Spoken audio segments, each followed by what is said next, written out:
Bonjour et bienvenue dans 7ème fréquence. Aujourd'hui, on va parler de cinéma. On va beaucoup parler de cinéma, mais avant tout, je suis avec Joss de Bad Joss Salut à tous. et avec Romu du Ciné du Projo. Salut à tous. Vous pouvez retrouver leurs réseaux sociaux dans la description. Donc, par contre, on va commencer par les petites news de cinéma. Messieurs, est-ce que vous saviez, alors moi je savais pas, je l'ai appris il y a quelques temps, que Lucifer fait partie de l'univers DC Comics. Moi, je le savais. Toi, tu le savais? Et toi, Romu, est-ce que tu le savais? Non, pas du tout. Vous regardez Lucifer? Moi, non, personnellement. Ok. Moi, j'ai vu quelques extraits sur YouTube, notamment un rapport avec Tom Welling, justement. Est-ce que, Romu, toi je sais que tu connais, mais Just, est-ce que tu as entendu parler de Crisis on Infinite Earth? Alors, non, pas du tout. Ok, donc en gros, c'est un espèce de gros projet de la part des séries DC Comics en télévision, du coup, qui vise à réunir un petit peu toutes les séries, donc ce qui est Batwoman, Supergirl, Flash et Arrow. Donc, tu en regardes aucune? J'ai commencé Hero, j'ai regardé les 4 premières saisons, je crois. Après, je me suis lassé. Et le reste, je connais de nom, mais je savais pas qu'ils voulaient faire un univers avec ces séries-là. Je sais pas du tout. En fait, ça fait un petit moment qu'ils préparent 4 épisodes d'un espèce de méga croisement de l'univers. Et dans ces épisodes-là, notamment, du coup, Josh, je vais peut-être te l'apprendre, Romu est au courant, ils veulent en fait mettre plusieurs versions de Superman, de Flash, etc. Notamment, on a l'acteur qui jouait Flash à l'époque qui revient. Ah, ça, c'est déjà une bonne chose, déjà. On a Tom Welling qui jouait dans Smallville qui revient à interpréter Superman. Ouais, pourquoi pas. J'ai jamais été fan de Smallville et j'ai jamais été fan de l'acteur qu'ils avaient choisi à l'époque pour faire Clark Kent. Donc, à voir. Après, avec le temps, il a peut-être appris à jouer, peut-être. Donc, ce serait peut-être une bonne chose. À voir. Alors, je vais déjà taper dessus par Romu parce que je crois qu'il l'aime particulièrement. Toi, Romu, t'aimes bien Tom Welling de mémoire, c'est ça? Ouais, c'était un acteur vraiment de mon enfance, puisque j'ai découvert Smallville au début des années 2000. Mais c'est vrai que c'était pas non plus un acteur incroyable, quoi. Du coup, c'est un peu plus sentimental pour toi, quoi. C'est plus sentimental, ouais. Voilà, ça touche à ma corde sensible. Figurez-vous que Lucifer, en fait, rejoint le truc et il fera un caméo, parce qu'il a été vu sur le tournage dans le crossover. Alors moi j'étais sur le cul quand j'ai appris ça parce que j'ai regardé un peu Lucifer, mais je savais surtout qu'il appartient... Enfin, je savais pas qu'il appartient à DC Comics.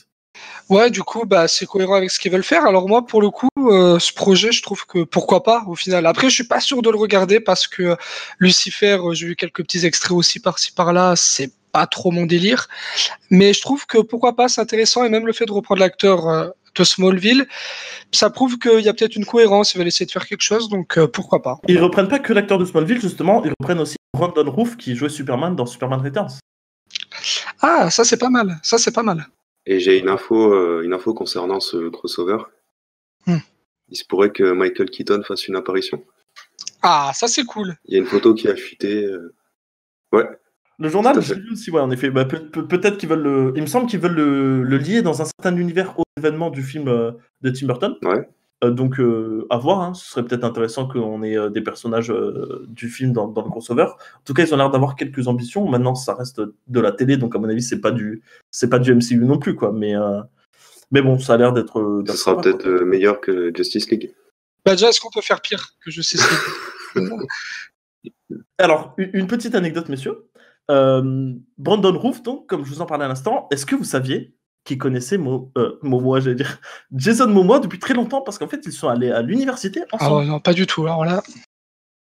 Alors, avant de faire une carrière respective, justement, faire leur carrière respective, pardon, ils ont été à l'université ensemble et ils ont même intégré la même équipe de football américain. Ah ouais. Donc ils se sont vus tout nus sous la douche, quoi. Je suppose que oui. Est-ce que ça allait plus loin ou pas? Et j'imagine que Momoa a plié Brandon Routh en deux. Ouais. À mon avis, vaut mieux pas lui tourner le dos à celui-là, ouais. Alors, du coup, il y a eu plusieurs trailers qui sont sortis cette semaine, des gros trailers, notamment Jungle Cruise, le trailer du nouveau film de Clint Eastwood, Richard Jewell. On a aussi eu le trailer du nouveau film de Guy Ritchie, Gentleman, avec un très très gros casting. Qu'est-ce que vous en pensez? Est-ce que vous l'avez vu et qu'est-ce que vous en pensez? J'ai retrouvé l'esprit de Guy Ritchie et le côté un peu Snatch, donc ouais, à voir. En tout cas, ça donne envie. Et le casting est terrible, quoi. Ok, et toi, Joss, qu'est-ce que t'en penses? Alors moi, ce que j'avais pensé, c'est que déjà de base, Guy Ritchie, j'adore, et j'ai retrouvé vraiment du Guy Ritchie dans la bande-annonce. Donc Alors, t'adores, mais pas Aladdin, quoi. Alors bah tu vois, Aladdin, bon, j'ai pas aimé le film, mais j'ai trouvé qu'au moins il a tenté de faire quelque chose. Tu vois ce que je veux dire? C'est ce que j'ai. Bon, voilà, Aladdin, c'est pas du tout pour moi, mais au moins il a essayé de faire quelque chose artistiquement. Et toi, et là, je trouve, on retrouve en plus le Guy Ritchie des années fin 90, début 2000. Et du coup, bah, moi, ça m'intéresse. Et puis, le casting, il est juste dingue. Donc, forcément que ça intéresse. Et il n'y a pas Will Smith. Et en plus, il n'y a pas Will Smith. Alors là, c'est double jackpot. Et est-ce que vous aviez aimé Le Roi Arthur? La BO, j'ai adoré la BO, mais Alors- pas le film, je l'ai pas trouvé excellent. Et ben, moi, j'ai beaucoup aimé le film et j'ai beaucoup aimé la BO. Donc, voilà. Ok, ouais, c'est vrai que la BO était remarquable. Et bah, écoutez, j'ai hâte de voir en tout cas Charles Hunnam dans son, je crois, prochain rôle du coup, qui est Gentleman. Parce que bah, on le voit pas souvent et je trouve que c'est un acteur un petit peu sous-coté, quoi. Sous-côté, je sais pas, parce que moi, j'aime beaucoup Charlie Hunnam, mais c'est plus pour son charisme et ce qu'il dégage que par son jeu d'acteur. Donc, pourquoi pas, mais à voir. Après, j'aime bien. Je suis d'accord avec toi. Est-ce que tu as vu, enfin, toi, Romu, je crois que tu n'as pas vu, mais toi, est-ce que tu as vu de Sons of Ouais, Anarchy? ouais, je les ai tous vus. C'est pour ça que je dis ça, parce que je sais plus combien il y a de saisons, mais il crève l'écran par son charisme, il est beau gosse, puis il en jette, c'est clair. Alors après, il y avait une scène où il avait été pas mal, je trouve, mais une scène sur 6 saisons, ça fait un peu maigre. 7, il me semble. Après, je trouve qu'il est beaucoup plus charismatique maintenant qu'il était, par exemple, dans les premières saisons de Sons of Anarchy où les cheveux longs, je trouve que ça lui va comme un pied, quoi. Ouais, ça c'est clair. Genre, je veux dire, tu le vois dans Le Roi Arthur, par exemple, avec sa coupe et tout. Ah, il a un style, mon frère. Non, laisse non, tomber. ouais, c'est clairement. Rien à dire sur ça. C'est ce que je dis après. Est-ce qu'un jour on aura un rôle avec lui où il sortira justement de ce registre de beau gosse et qu'on le verra vraiment jouer? Et ça, je sais pas. Je sais pas. Ah, c'est une très bonne question. Bon alors, pour parler du trailer de J'accuse, qu'est-ce que t'en as pensé, toi, Joss? Alors, moi, déjà, j'ai trouvé que la photo et les décors du film ont l'air assez dingues. Franchement, je trouve que techniquement, ça a l'air vraiment magnifique. Après, Bah, on n'est pas sur un pied, tu ouais, vois, de oui, base. clairement. Alors, mais après, je suis pas sûr que ça m'emballe des masses parce que, bon, moi, les films français, enfin, même si c'est pas forcément un film français, mais c'est un film avec une production française, ça m'enchante pas des masses. C'est difficile pour moi d'aller dedans. Alors après, j'irai le voir. Parce que la bande-annonce a le mérite de proposer quelque chose visuellement et techniquement, mais après, je suis pas sûr, quoi. Je sais pas, ça m'intéresse pas des masses et voilà, je suis pas enflammé, je suis pas en feu sur le projet, quoi. Ok, d'accord. Bon, on va finir ces news avec une très très mauvaise nouvelle qui est tombée dans la nuit, le décès de Robert Forster, vous Ouais. avez dû en entendre parler, je suppose, qui est l'acteur principal de Jackie Brown, qui a aussi joué dans Mulholland Drive et puis plus récemment dans Breaking Bad. Bah bon, je suppose que tout le monde est attristé, mais qu'est-ce que vous avez pensé un petit peu de sa carrière et comment, en fait, qu'est-ce que vous pensez de l'acteur? Ben, moi, en fait, voilà, ce que je pense de cet acteur, justement, c'est que je trouve qu'il a été un peu sous-coté parce que il a fait ce rôle avec Jackie Brown. Il avait déjà été très bon. Et après, dans tous les seconds rôles, parce que c'était beaucoup de seconds rôles qu'on lui a proposé, voire même des plus que second rôle, quoi, c'est des vrai. rôles vraiment où il avait 2 phrases à dire dans le film, de répliques. Et ben, je trouve qu'à chaque fois, il était très bon et je pense qu'il a été un peu sous-coté, sous-évalué. Rien que dans Breaking Bad, les quelques scènes où on voit avec lui, ben, je trouve que il a un charisme, il dégage un truc dans le regard et je trouve que c'est dommage qu'on l'ait pas plus vu. Alors voilà, c'est le petit regret qu'on peut avoir sur lui et bien sûr qu'on est attristé par son décès, comme tous les décès d'ailleurs. Écoute, je suis bien d'accord avec toi parce que c'est vrai que dans Jackie Brown, avec l'actrice principale, ils avaient une sacrée alchimie, ça fonctionnait très très bien et je pense que Ouais. c'était son meilleur rôle en tout cas, ou le rôle qui a le plus, qui a le plus marqué sa filmographie, c'est clair et net. Du coup, bah, transition tout trouvée, puisqu'on parlait de Breaking Bad, on va passer aux sorties de la semaine. Et sur le petit écran, qu'est-ce qu'on a qui est sorti? On a El Camino ce vendredi 11 octobre 2019. Messieurs, est-ce que vous l'attendiez ou pas? Et quelles étaient vos craintes? Bah, moi, en tout cas, j'attendais énormément le projet, parce que je savais que Vince Gilligan allait revenir à la réalisation et à l'écriture.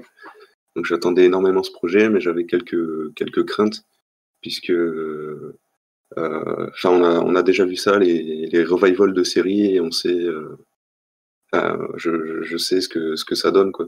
On a eu X-Files récemment, et ça n'a pas été terrible. C'est pas vraiment pareil. X-Files, ils ont fait une série Ouais, pour le revival. ils ont quand même fait une suite quelques années après.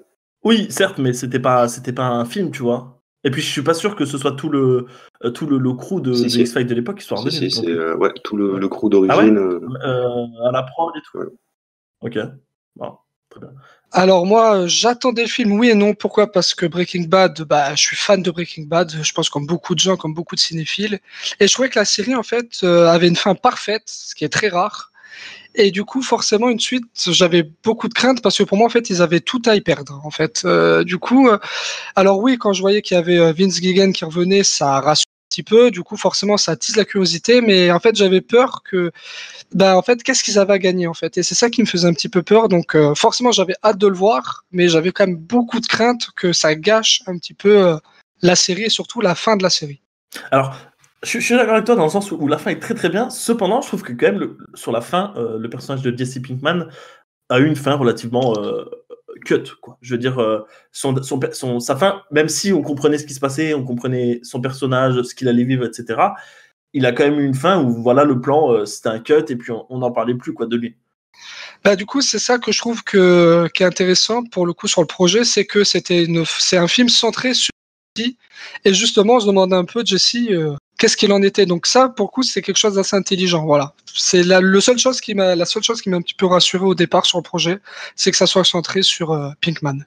Romu, toi, du coup, qu'est-ce que tu as pensé du film? J'ai eu l'impression de retrouver un vieil ami. Bon, un ami dealer de meth, mais bon, voilà, un vieil ami. Bon, ça fait plaisir et puis ça a activé ma fibre nostalgique. J'ai passé 2 heures relativement plaisantes. Alors moi, j'ai passé un bon moment. Mais j'ai quand même des réserves sur certaines choses qui m'ont pas mal déplu. Mais globalement, c'était sympa, mais je pense que dans 4 jours, j'ai oublié le film. Ok, alors juste on va entrer dans une partie spoiler parce qu'on a rien dit encore sur l'intrigue. Voilà, j'aimerais savoir qu'est-ce que vous pensez de la conclusion en fait du personnage de Jesse. Alors je pense que c'est une conclusion assez fidèle à ce qu'est le personnage, même si en fait au final il nous livre une fin auquel je pense que tout le monde avait imaginé cette fin-là pour Jesse. Enfin, je pense que moi quand la série s'est finie, moi j'imaginais exactement cette fin-là pour lui, mais exactement. Ou sinon, je sais pas si on peut le dire, mais je pensais peut-être à un suicide. Voilà, c'était soit cette fin, soit le suicide. Voilà, c'est ça. C'est vrai que j'ai vu que beaucoup de personnages en fait s'attendaient à une fin tragique pour son personnage. Beaucoup de personnes, pardon, pas de personnages. Ouais, donc tout le monde s'attendait à un suicide ou à une mort en essayant d'échapper à la police ou à ce genre de choses. Et c'est pas ce qu'on a eu au final. Je trouve là, c'est la fin, notamment avec le flashback avec le personnage de. C'est qui? Comment ça s'appelle déjà les gars? Walter White? Non, la meuf. Ah, comment ça s'appelle déjà? Je me rappelle plus. Ah ouais, Jessica Jones, ouais. non, clairement pas. Ça s'appelle comment? Notamment, je trouve, avec le flashback avec Jane et Jesse, qui vraiment, je pense, te fait un truc à la fin. En plus, avec ce petit plan final, juste avant le cut, avec ce petit sourire qu'il a, et qui vraiment, je pense, te provoque un truc. Enfin, moi, personnellement. Alors, moi, je suis pas archi fan de la série, et je dois vous avouer un truc, c'est que je préfère le personnage de Jesse au personnage de Walter, ce qui, à mon avis, n'est pas le cas de beaucoup de personnes. Ça, c'est clair. Voilà. Enfin, Aaron Paul, là, faut l'avouer, dans son film, bien que je remets pas du tout en cause la prestation de Bryan Cranston, mais Aaron Paul dans ce film, il est absolument monstrueux. Et j'ai un petit peu peur, justement, qu'il s'enferme là-dedans, parce que franchement, tout ce qu'il a fait au cinéma depuis, c'est soit des directs ou vidéos, soit des films à la Need for Speed, qui sont sympas sur le moment, mais absolument oubliables. Est-ce que vous pensez qu'il peut avoir une carrière derrière, ou pas? Donc oui, moi je trouve que je suis d'accord avec toi sur le fait que Aaron Paul il crève l'écran et même déjà dans la série pour le coup, parce que j'ai même trouvé meilleur dans l'ensemble de la série que là dans le film. Bon après il y a plus de scènes à jouer et surtout beaucoup plus de tragédies à jouer pour lui dans la série pour son personnage. Après je pense que comme beaucoup d'acteurs de série, ils s'enferment un peu dans leur rôle et je pense pas qu'on lui proposera grand chose alors qu'il mériterait pour le coup oui bien sûr d'avoir de meilleurs rôles, de meilleures propositions, mais je pense que si ça ne s'est jamais venu depuis Breaking Bad, je pense pas que là c'est avec ce film sur Netflix que ça viendra. Ou sinon oui des films Netflix. Ok, mais écoute. Bon, désolé, on vient de revenir, on a eu un petit souci technique, c'est la première mission, on n'est pas super bien organisée, du coup on a perdu Romu, on va continuer sans lui parce qu'il a quelques soucis d'internet, mais je suis d'accord avec Joss, toujours chaud? Toujours chaud. Ok, yes, on est parti. On était en train de parler des films sortis au cinéma, on avait parlé du petit écran, maintenant on va parler du grand écran, et notamment avec Chambre 212, c'est dommage que Romu ne soit plus là parce que je sais qu'il adore Vincent Lacoste. Est-ce que tu as déjà entendu parler de Chambre 212? C'est un film qui était à Cannes, hein. Je te le mentionne au cas où. C'est ce que j'allais dire. Je veux dire, on en a entendu parler à Cannes, parce que bon, on peut le dire à tout le monde, on était ensemble à Cannes pendant le festival de Cannes. J'en ai entendu à Cannes, mais du coup, je ne l'ai pas vu. Voilà. Ok, tu sais pas du tout de quoi ça parle? Même pas, non. Ok, bon, je vais te résumer ça vite fait. Déjà, c'est un film de Christophe Honoré. Tu connais Christophe Honoré? Ouais, carrément, ouais, bien sûr. Ah ok, très bien. Donc c'est l'histoire de Maria qui, après un peu 20 ans de mariage, remet tout en question. Et ce qu'elle va faire, c'est qu'elle va aller dans une chambre d'hôtel qui est juste en face de chez elle, qui s'appelle la chambre 212. Enfin, elle va aller dans la chambre 212 plutôt. Et dans cette chambre-là, elle aura vue sur son appartement et son copain, etc., etc. Et donc c'est là qu'elle va commencer à se poser des questions, se remettre en question. Il va y avoir des choses qui vont se passer. Est-ce que c'est un film est-ce que c'est plutôt un synopsis qui te fait envie? Alors pour le coup, ouais, parce que ça fait pas film un peu français traditionnel. Parce qu'on sait qu'ils aiment bien les films avec un peu film société, un peu film moral. J'ai l'impression que ça veut faire un peu un film de divertissement, un peu même thriller peut-être. Je sais pas trop si c'est un peu dans cette optique-là qu'ils veulent le faire, mais je pense que ça peut être intéressant en fait l'idée d'être en face et de voir d'une vue extérieure ce qui se passe à la maison. Donc pourquoi pas. Et en plus, à Cannes, on avait entendu parler que Lacoste était excellent dedans. Donc Ouais. pourquoi pas. Et en parlant de Lacoste, justement, qu'est-ce que tu penses de lui? Tu as déjà vu?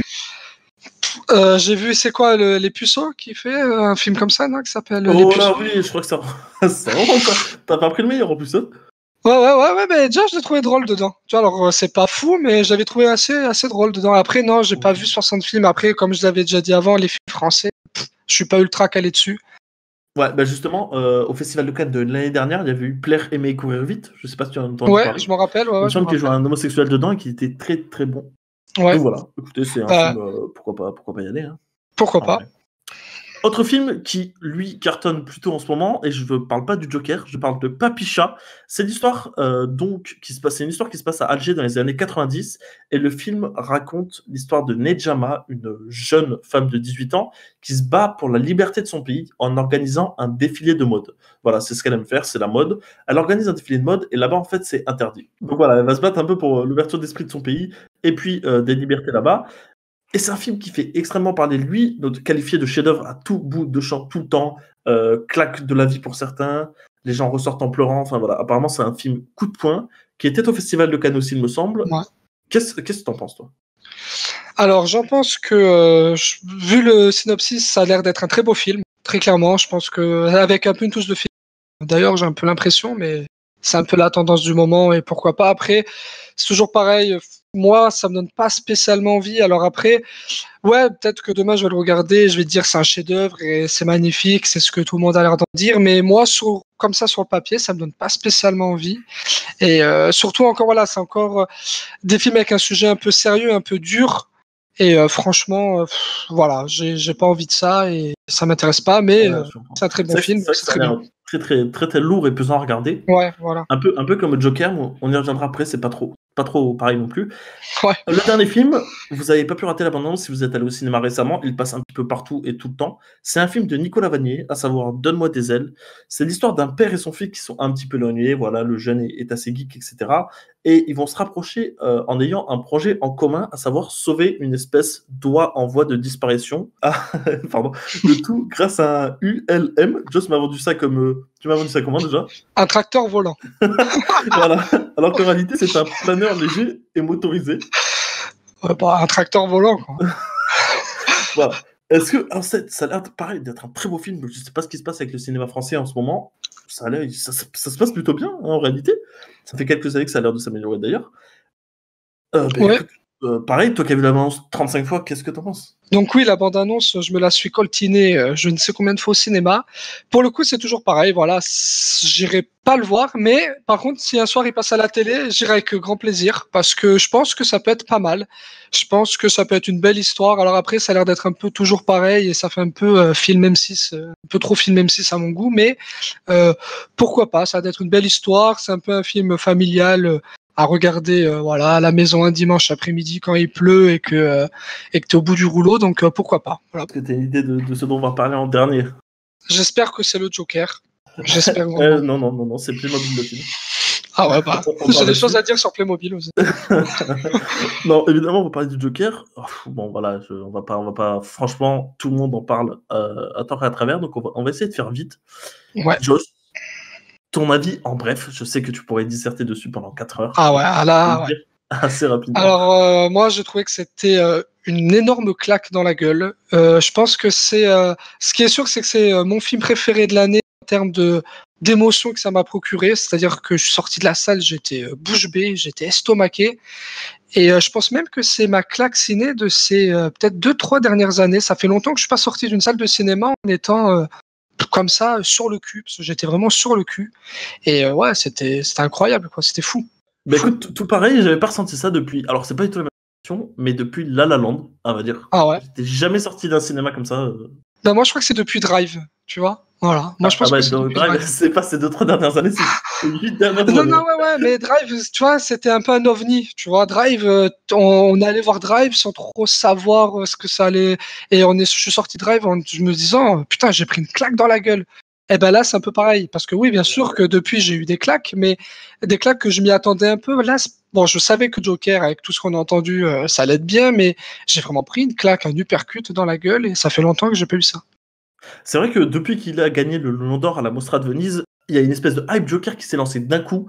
Tous Ouais. les Français veulent le voir. Tous les Français, non, j'exagère un peu, mais tout le monde a eu envie de le voir d'un coup. Tout le monde s'est dit, la Mostra de Venise, c'est gage de qualité, ce qui n'est pas toujours le cas, ou en tout cas, c'est pas toujours grand public. Par exemple, l'année dernière, c'était Roma, et on sait très bien que Roma, ça ne plaît pas à tout le monde, hein, forcément. Alors que là, le Joker, il a l'air de faire absolument l'unanimité, et c'est pas plus mal, parce qu'après tout, le film est exceptionnel. Ouais, c'est mérité. Voilà, donc on en a fini avec le Joker, on a fait assez vite, après tout, vous pouvez en entendre parler un petit peu sur toutes les chaînes. Maintenant, j'ai inventé un petit jeu qui s'appelle Le Choix, enfin j'ai inventé, je pense que ça existe déjà. C'était un petit peu plus intéressant à faire à 3, mais malheureusement, on n'est plus que 2. Donc, Joss, je vais te donner 2 noms d'acteurs, Nanana versus Nanana, et tu vas devoir en choisir un des deux. Pas, par exemple là, je vais te donner Heath Ledger versus Joaquin Phoenix. Tu ne compares surtout pas les Jokers, mais tu compares leur filmographie et les acteurs en eux-mêmes. Donc, Ok.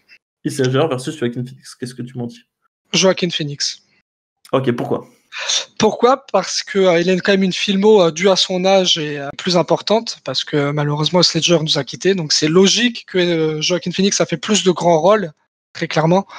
Après, Heath Ledger, ouais, il a une performance qui restera en mémoire à tous et qui était incroyable et qui sera, je pense, jamais égalée en termes de Joker pour son rôle du Joker. Après, voilà, Joaquin Phoenix, sa filmo est quand même beaucoup plus grosse, donc Joaquin Phoenix qui est aussi incroyable en Joker d'ailleurs.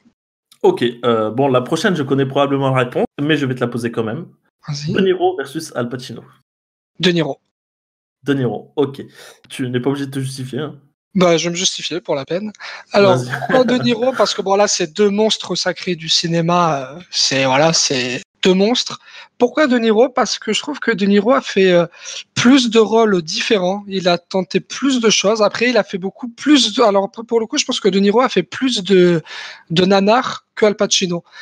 Mais De Niro, pour moi, il y a plus de rôles cultes, plus de films cultes. Et du coup, voilà, De Niro. Ok. Belmondo versus Alain Delon. Belmondo. Belmondo, tu préfères sa filmo. Alain Delon, tu le connais un petit peu ou pas? Je connais un petit peu, mais Belmondo, mon père était fan de Belmondo, donc ça fait que j'ai vu beaucoup de films petits de Belmondo, donc là c'est aussi sentimental, donc Belmondo. Okay. Très bien. Et le dernier, je connais ta réponse, pareil, je vais te dire Brad Pitt versus DiCaprio. Oh putain, le traître. Bon bah DiCaprio parce que c'est mon acteur préféré, mais voilà, deux grands acteurs. Je pense que même pas, j'allais dire qu'un a fait plus de chefs-d'œuvre que l'autre, mais j'ai l'impression que les deux ont fait autant de chefs-d'œuvre. Donc voilà, DiCaprio parce que c'est mon préféré, mais Brad Pitt il est juste derrière. Ok, très bien. Bon, bah écoute, on va passer à la suite et j'aimerais bien que tu me vendes quelque chose, une série ou un film. Je crois que tu avais déjà une petite idée. Absolument. Fais gaffe, quand tu me dis vends-moi quelque chose, je me croyais en bas du quartier, en bas de l'immeuble. Je croyais que tu voulais de la drogue. D'accord, ouais. Un film ou une série. C'est sûr que c'était ça. Hein. Ah ouais. Comme tu veux. Bon message subliminal. Alors oui, je vais te vendre une série qui fait l'actualité en ce moment et que je sais que tu n'as pas regardé, c'est Peaky Blinders. Ok, très intéressant, j'ai très envie de la voir, mais bon, manque de temps malheureusement. Dis-moi. Alors, je vais te dire pourquoi il faut regarder Peaky Blinders. Parce que déjà, Cillian Murphy. Cillian Murphy, je sais pas trop si tu as vu beaucoup de films ou beaucoup de choses avec lui. Ouais, j'ai vu pas mal de choses avec lui, je le Bon, voilà. Alors, si déjà tu le trouves excellent en ayant vu pas mal de films de sa filmographie, je pense que son meilleur rôle, c'est dans cette série. Voilà. Pourquoi? Parce qu'il est juste, bon, c'est Cillian Murphy, il a un charisme, il a un jeu dans le regard qui est inégalable, et puis là, en plus, il a un personnage qui est ultra badass. C'est-à-dire que là, on a vraiment un personnage, son personnage de Tommy Shelby, qui est culte pour moi. Ce personnage, il est culte, et ça fait un peu comme Walter White et tous ces personnages de série où on met tout de suite en fait le personnage avant même la série, quoi. Tu vois, c'est vraiment le personnage clé. Après, pourquoi? Parce qu'il y a quand même une réalisation qui est dingue. Là, on n'est même plus sur de la série, sur du petit écran. C'est une réalisation de cinéma. Il y a une photo qui est dingue. Il y a des jeux de lumière qui sont juste éblouissants. Donc, c'est magnifique. Il y a un scénario aussi parce que c'est assez court. Hein. Il y a que 6 épisodes par saison. Il y a même, je crois, il y en a que 4 ou 5. Donc, c'est assez rapide, c'est assez court. Mais du coup, il y a un vrai scénario un peu torturé, un peu recherché de l'après-Première Guerre mondiale qui est très intéressante et intéressant plutôt. Et aussi, tu as la bande donc, des Peaky Blinders. Voilà, c'est une bande qui est culte pour moi et qui envoie du bois. Tu peux vraiment t'attacher à plusieurs personnages, il n'y a pas que Tommy Shelby. Donc en fait, tout ça fait que pour moi, Peaky Blinders, c'est top. C'est de mieux en mieux de saison en saison, j'ai l'impression. Donc vraiment la série à regarder du moment. Ok, bah écoute, super, je te remercie. Il faut que je la regarde le plus tôt possible. Tu m'as encore plus hypé. Surtout qu'elle est courte, a priori, donc tant mieux. Ouais, c'est ça. Et puis attends, une petite chose importante. Tu as quand même une guest star dans la série, c'est Tom Hardy, n'est-ce pas? Ok. Et Tom Hardy, donc rien que ça, c'est ouf. C'est complètement fou. C'est vrai que j'adore Tom Hardy, en plus, c'est ouf. Surtout son meilleur rôle, c'est Venom, pour moi. Ah ouais. Ah, moi je croyais que tu trollais là, tu trolles. Ah oui, bien sûr, c'est trop gros. Ah ouais, j'ai eu peur. T'inquiète. Ok. Alors, je vais peut-être t'apprendre un truc que tu ne sais pas sur moi, parce que ça fait un petit moment qu'on se connaît. Ouais. Je suis très très fan de Woody Allen. Est-ce que tu le savais? Je ne le savais pas. Je te savais romantique, mais pas à ce point-là, tu vois. Alors là, crois-moi, tu n'as rien dit. Le film dont j'aimerais te parler, c'est Un jour de pluie à New York. Tu as dû en entendre parler récemment. Tout à fait. Est-ce que tu l'as vu? Je l'ai pas vu pour une simple et bonne raison, c'est que où je suis, il est pas très bien distribué. Ça fait que les séances, ça correspondait jamais au moment où j'étais libre. Donc malheureusement, je l'ai pas vu. Mais c'est un film que j'aurais bien voulu voir parce que Woody Allen, c'est du cinéma et je suis curieux et j'ai envie de voir. Ok, voilà. Alors ce n'est pas son meilleur film, mais ce qui est absolument passionnant déjà, c'est que je trouve le contexte de pluie, puisqu'il pleut assez souvent dans le film, donne un truc très très particulier au film. Et mêlé au dialogue de Woody Allen, parce que Woody Allen, il écrit magnifiquement et magistralement ses dialogues. Bon, là, c'est pas les meilleurs dialogues qu'il a jamais écrits de tous les temps, évidemment, mais on a un film qui est relativement, comment dire, classique dans sa narration. Par contre, ses développements de personnages sont très très intéressants et surtout, c'est très très marrant. Alors, j'ai beaucoup dit de fois très, du coup, je vais le redire une fois. C'est très très marrant. Ah ouais, c'est un film drôle. J'ai rigolé comme jamais. Franchement, je rigole plus à ça. KOSS. Ah ouais, d'accord, ok. D'accord. Ok, ouais, non, d'accord. Non, je plaisante. C'est vrai que voir deux puceaux sur un banc à New York, ça a l'air d'être. C'est vendu comme une bonne comédie en tout cas, ouais. Ça a l'air drôle. Ouais, c'est une comédie romantique, mais d'ailleurs, c'est sa force, hein, à Woody Allen. Oui, carrément. Voilà. Selena Gomez est. Voilà, il y en a beaucoup qui l'aiment pas, mais bon, dans le film, là, elle est bien. Elle Fanning est très très bien dans son rôle de petite fille potache. Ouais. En plus de ça, il y a un sous-texte critique d'Hollywood qui est très très intéressant. Et donc voilà, si jamais tu as l'occasion de le voir, moi c'est un film que je m'achèterais en Blu-ray Day One par exemple, tu vois, pour le revoir parce qu'on passe un très très bon moment. Presque un feel-good movie, tu vois. Ouais, d'accord. Et du coup, j'ai une question sur ce film. Tiens, on va inverser un peu les rôles. Timothée Chalamet, ça donne quoi? Ça donne Timothée Chalamet. Ouais. Parce qu'en fait, Timothée Chalamet, c'est un acteur qui est très très fort. Ouais. Maintenant, je pense qu'il y a des registres dans lesquels il est meilleur que. Il s'est fait connaître avec Call Me By Your Name. Je crois qu'il a été l'acteur le plus jeune nominé dans un rôle principal aux Oscars, ce qui n'est pas rien hein, pour un acteur. Et depuis, il n'a il a beaucoup de rôles, à vrai dire. Par exemple, son prochain film, ça va être All Hail the King sur Netflix, ou The King, je crois qu'il s'appelle tout court. Alors déjà, il est une classe dans le film, laisse tomber, il est tellement badass. Très envie de voir le film. Mais surtout, il a un peu cette dégaine d'homme romantique. Naturellement, Timothée Chalamet, c'est quelqu'un qui plaît beaucoup aux femmes. J'ai vu d'ailleurs le film avec une femme.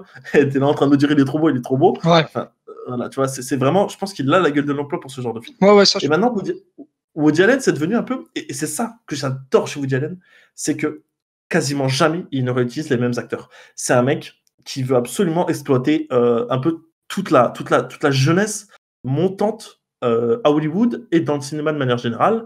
Et en fait, si tu veux, tes classes d'armes, tu les as pas faites tant que t'es pas passé chez Woody Allen un peu. À Hollywood, j'ai l'impression. Tu vois, Timothée Chalamet s'est fait connaître.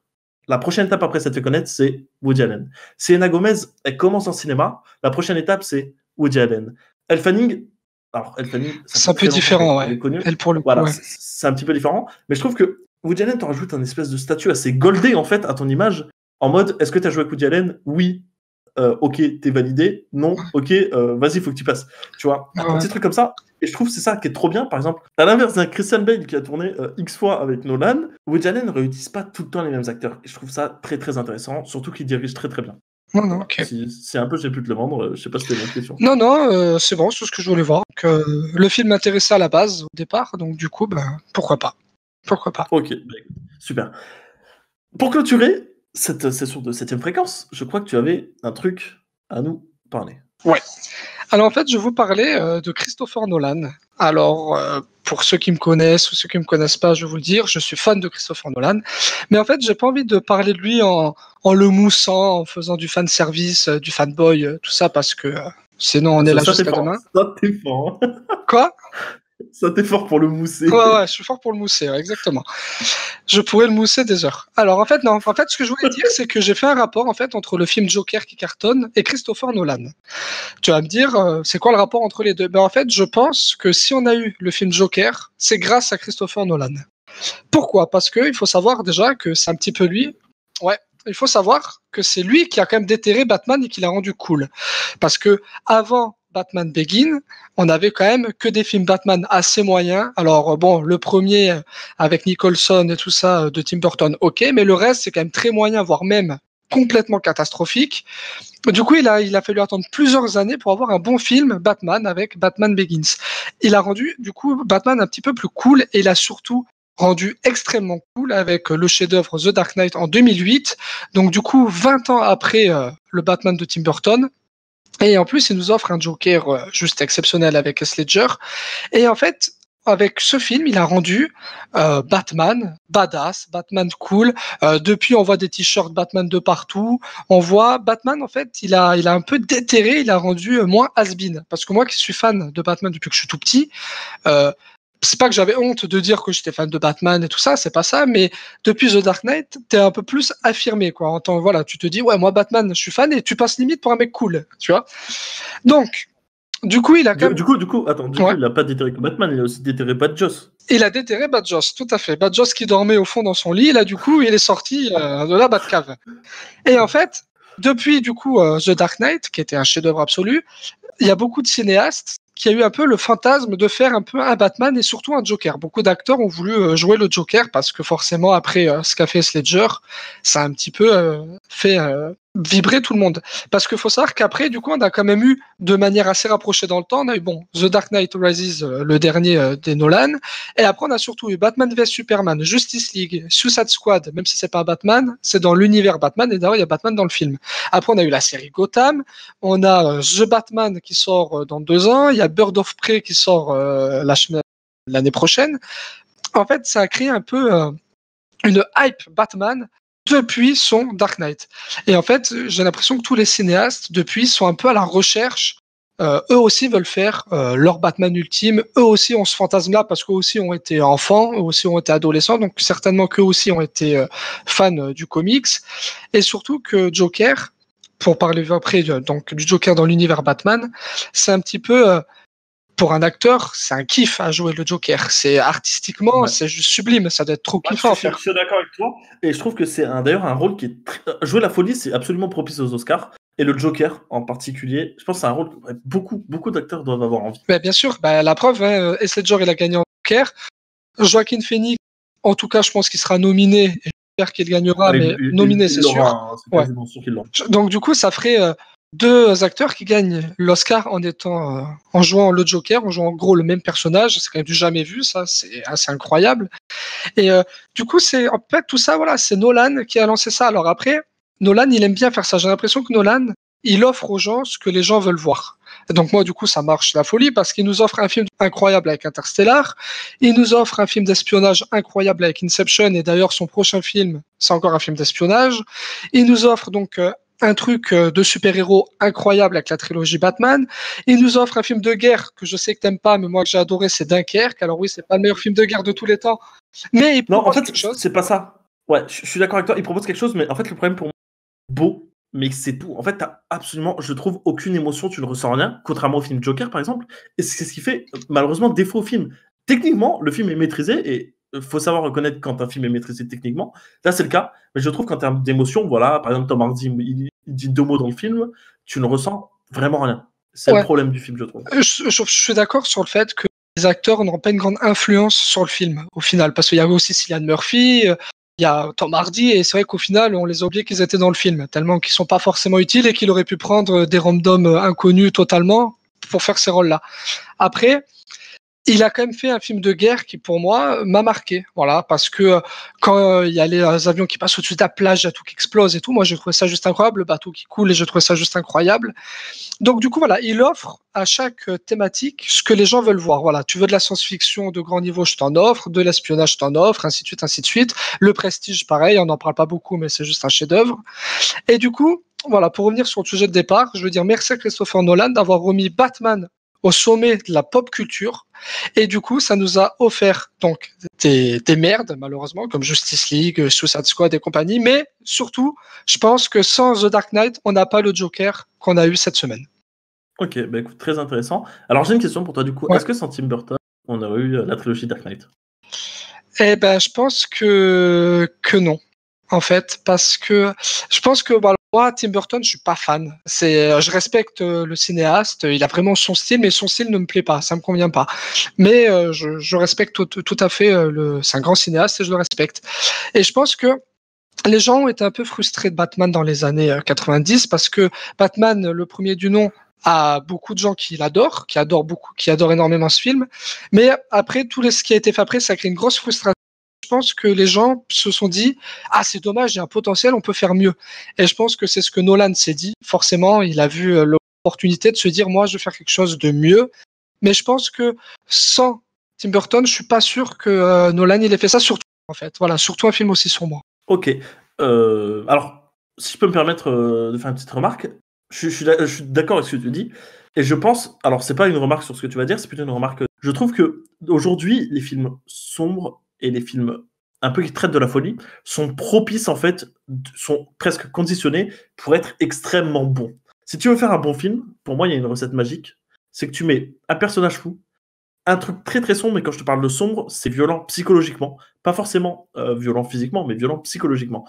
Je peux te prendre 2 exemples pour t'illustrer ça, le Joker et Game of Thrones. Game of Thrones, ce n'est pas si violent psychologiquement ça, mais par exemple, c'est une série qui... Comment dire ça? Enfin, en fait, cite-moi une très bonne série où il n'y a pas de violence. Si je te dis Lost, je me fais insulter ou pas? Non, mais le truc, c'est que Lost, psychologiquement, c'est pas non plus facile. Ouais, non, c'est vrai, ouais. Ça traite d'un sujet sérieux. Ouais. Tu ferais une série dans l'univers de Gotham extrêmement sombre, ce que n'est pas la série Gotham, par exemple, Ouais. je pense que ce serait extrêmement propice à cartonner. Non, oui, Parce que, psychologiquement, les spectateurs cherchent quelque chose de glauque. Tu as envie de ressortir de ton film, et c'est mon envie, en tout cas, et je pense que c'est ce que beaucoup de personnes aiment au cinéma, tu as envie de ressortir de ton film et te manger tes grosses patates, de pleurer tes morts et de ramasser tes chicots par terre.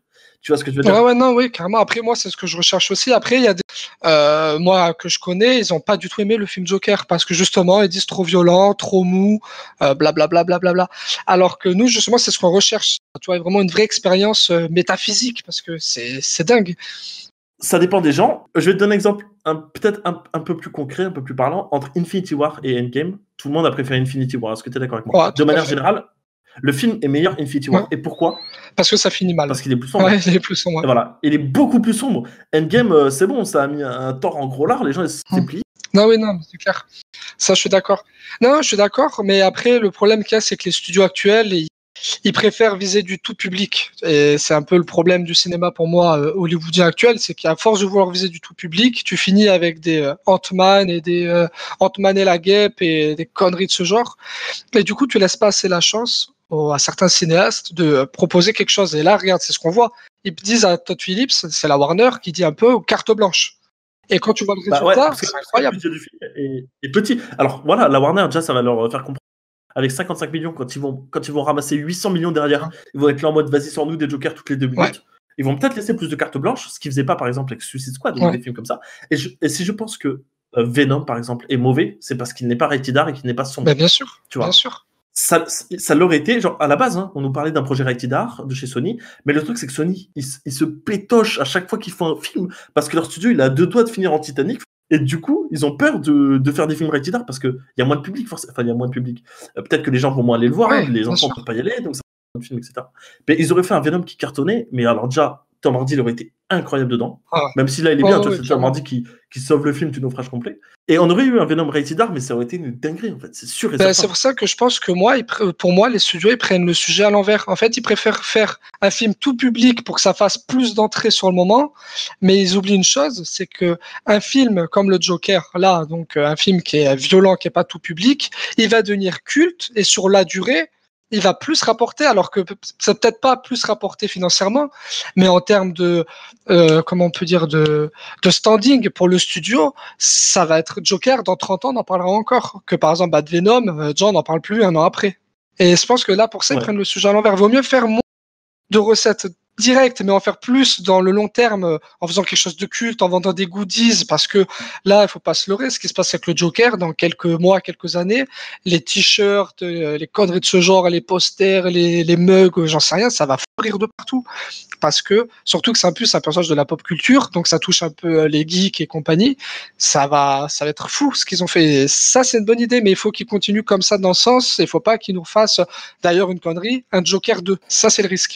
Est-ce que, je te demande la question, le film est parfait de bout. Psychologiquement, le personnage est développé. Maintenant, est-ce que Joaquin Phoenix est tellement fort que tu crois pas qu'en faisant un deuxième film très très sombre, ils arriveraient à peut-être faire autre chose et à faire ressortir d'autres émotions, tu vois? Alors, peut-être, voilà. Voilà, le projet, il est même pas encore de discussion, on sait pas. Donc, je te dis peut-être qu'ils peuvent. Mais le problème qu'il y a, en fait, c'est que ce film est parfait parce qu'on suit la descente aux enfers d'une personne. Donc là, dans le 2, c'est-à-dire que le film va commencer, il sera déjà, donc la descente aux enfers, elle aura déjà eu lieu. Et moi, je trouve que c'est justement ça qui est quoi dans le film, c'est que tu sens que après chaque danse, après chaque truc, tu vois que le personnage, il part de plus en plus en couille, quoi. Il devient de plus en plus fou, et c'est ça qui est majestueux à suivre. Donc dans le 2, ils vont faire quoi? Il est déjà fou. Alors oui, ils peuvent toujours trouver quelque chose, pourquoi pas, mais je pense que ce serait une erreur, quoi. C'est comme si tu fais une suite à Taxi Driver, à tout ça. C'est des films qui doivent rester comme ils sont, bruts, comme ça. Merci à toi, Joss, pour ta chronique, en espérant que tu en fasses d'autres, des trucs intéressants comme ça nous va beaucoup. Avec plaisir, grand plaisir. Ok, bon bah écoutez, merci d'avoir suivi cette émission 7ème fréquence, j'espère que ça vous a plu. Et puis on se dit à bientôt. Bye bye.